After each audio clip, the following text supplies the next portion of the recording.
పాపంను హృదయంలో లక్ష్యం చేస్తూ దేవుడు జవాబు అవ్వడండి. చెడు కార్యాల్లో జీవిస్తూ దేవుడు జవాబు అవ్వడండి. కక్ష పగ పెట్టుకునే దేవుడు జవాబు అవ్వడండి. క్షమించరాని మనసుతో ప్రార్థన చేస్తూ దేవా నాకు నీ చిత్తాన్ని తెలియజేయంత జవాబు అవ్వడండి. హృదయ శుద్ధి కలిగిన వారు ధన్యులు వారు. I love that verse. హృదయ శుద్ధి కలిగిన వారు అక్కడే ఆకొచ్చు. అంటే దేవుని చూసిన తర్వాత ధన్యులు కాదు, హృదయ శుద్ధి ఉండటమే ధన్యత అంట. అంటే అటువంటి వారు దేవుణ్ణి చూస్తారంట. Because you are blessed, you will see God.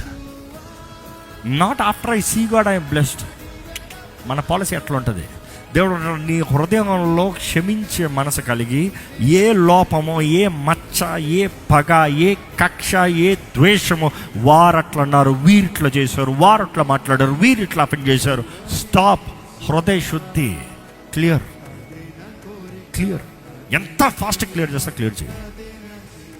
మీ ఇంట్లో ట్యాంకులు ఉన్నాయా? మీ హాస్టల్లో ట్యాంకులు ఉన్నాయా? మీ రూమ్లో ట్యాంకులు ఉన్నాయా?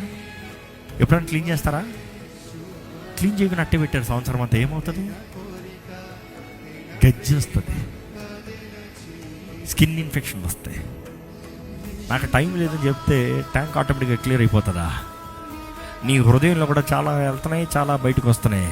హార్ట్ క్లీనింగ్ చేయాలి. Cleansing is only through the blood of Jesus Christ. Amen.